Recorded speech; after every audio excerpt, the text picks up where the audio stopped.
dan selamat sore kepada teman-teman yang mengikuti kelas pada sore hari ini. Pertama-tama marilah kita panjatkan puji dan puji syukur atas kehadiran Allah Subhanahu wa taala sehingga kita dapat melaksanakan kelas pada sore hari ini. Ada pepatah yang mengatakan, tak kenal maka tak sayang.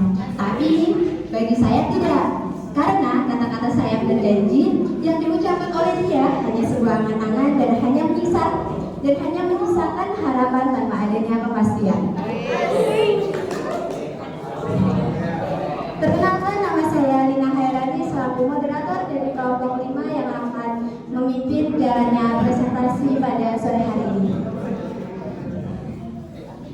Di sini ada anggota kelompok saya. Yang pertama ada Hidayah, Naura Nadifa, Khairul Anissa, Hidayah Kirana, Nur Syamsyah, Helmanul Adila, Siti Khalifah Fitriana, dan yang terakhir Muhammad Husaini.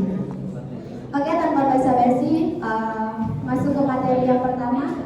Kepada Mbak Indah, kami persilakan. Baik, saya akan mempresentasikan tentang pengertian etos keilmuan. Apa sih etos keilmuan itu? Yaitu suatu pandangan hidup yang dijadikan sebagai semangat untuk menggali, mendapatkan,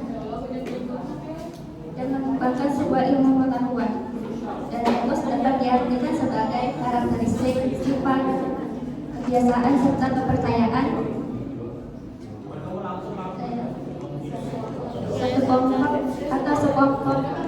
satu kelompok dan individu. Selanjutnya saya serahkan kepada Mas Yudha. Baik, izin masuk. Etika keilmuan adalah sebagai seperangkat aturan, norma atau prinsip yang mengatur perilaku serta tindakan individual atau kelompok orang dalam sebuah organisasi atau profesi dalam bidang tertentu. Sedangkan keilmuan ini berasal dari kata ilmu yang memiliki arti sebagai salah satu dari sebuah pemikiran manusia dalam menjawab masalah-masalah kehidupan.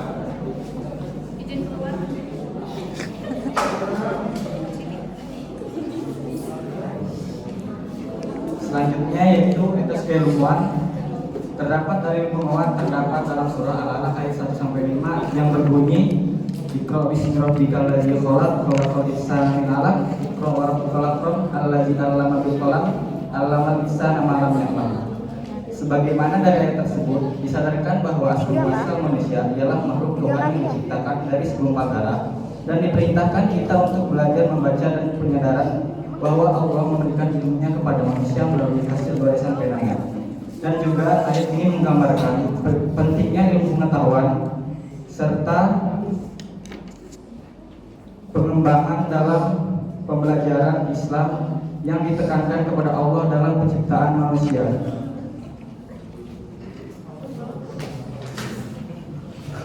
Baik, selanjutnya saya menjelaskan mengenai nilai penguat kode keilmuan. Sebelumnya yang sudah kita baca pada slide pada modul ke-7 slide pertama disebutkan beberapa jenis dalil penguat, yaitu yang pertama ada Al-Quran surah. Sini Mbak, pinjam Mbak.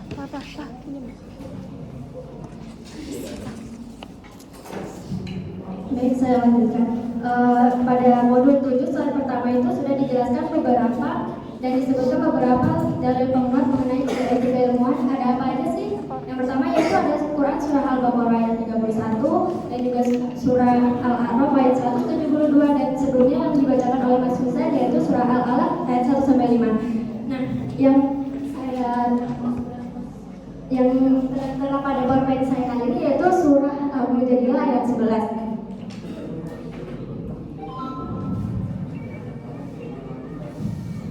A'udzu billahi minasy syaithanir rajim. Bismillahirrahmanirrahim. Ya ayyuhalladzina amanu idza qila lakum tamassahu bil majalis famsahu yafsahillahu lakum wa idza qila sujudu famsujudu yarfa'illah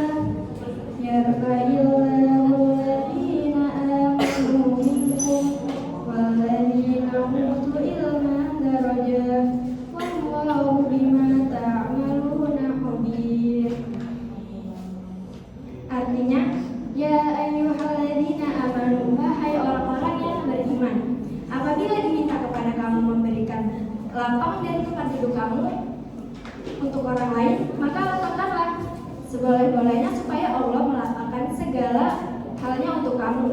Dan apabila diminta kamu bangun, maka bangunlah, supaya Allah meninggikan derajat orang-orang yang beriman di antara kamu dan orang-orang yang diberi ilmu pengetahuan agama dari kalangan kamu beberapa derajat. Dan ingatlah, Allah Maha mendalam pengetahuannya tentang apa yang kamu lakukan. Jadi Mbak, Mas, kita dalam menuntut ilmu itu punya aturan, punya adab, punya etika ya.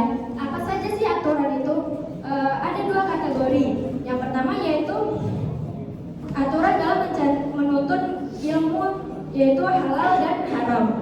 Halal itu yang mencakup semua ilmu dan kegiatan kita yang bermanfaat bagi individu, masyarakat, dan lingkungan. Sedangkan yang haram itu yang bagaimana? Yang mencakup semua ilmu dan kegiatan yang merusak manusia dan lingkungannya, baik secara fisik, intelektual, maupun spiritual. Baik, terima kasih. Selanjutnya,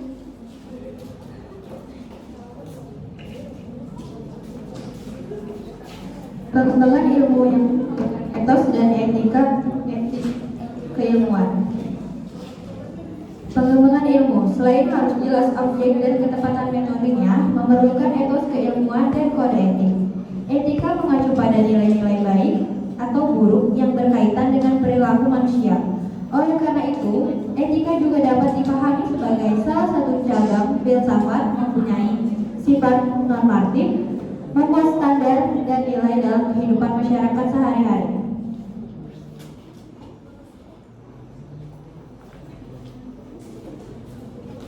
Dan selanjutnya, masalah etika yang muncul dalam perkembangan ilmu pengetahuan seringkali terjadi karena masyarakat hanya mengutamakan akal untuk mengukur kebenaran sesuatu.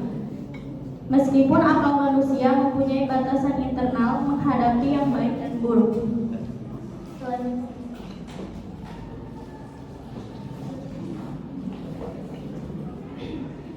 Kesimpulannya, kita percaya atas kerjaan pada itu tidak ada yang saling terkait dan berkelanjutan dalam mewujudkan profesionalisme dan kualitas kerja seseorang. Efektivitas, efisiensi, dan produktivitas suatu pekerjaan akan banyak tergantung kepada tiga unsur tersebut. Etos adalah pandangan hidup yang pas dari suatu golongan masyarakat. Kode etik adalah seperangkat aturan, norma, atau prinsip yang mengatur perilaku serta tindakan individual atau psikolog orang dalam sebuah organisasi atau profesi bidang tertentu. Sedangkan keilmuan berasal dari kata ilmu yang memiliki arti sebagai salah satu dua pekerjaan manusia dalam setiap masalah kehidupan. Yang berarti etos dan kode etik keilmuan merupakan satu kesatuan karena etos diperlukan sebagai semangat pencarian yang memotivasi pengembangan ilmu.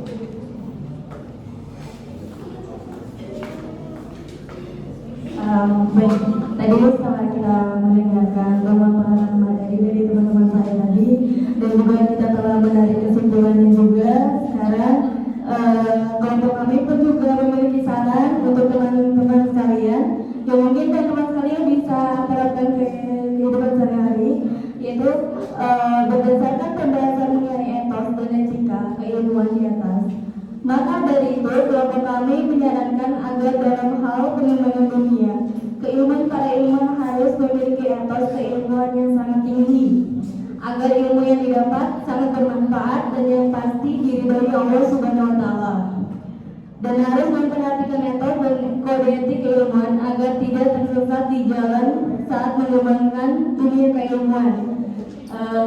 Cara yang dapat diterapkan dalam menemukan etos kerja adalah kendali dirimu sendiri lebih dalam, evaluasi diri serta mencintai diri sendiri akan memberikan kepercayaan diri, memiliki etos dan etika keilmuan dengan berbagai motivasi yang dapat mendukung pemikiranmu semakin maju.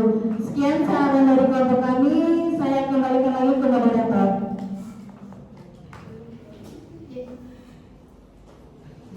Ya, mungkin itu saja yang dapat kami sampaikan. Jika teman-teman ingin bertanya, maka kami persilakan. Jika tidak ada yang bertanya, mungkin kita yang bertanya. Bagaimana?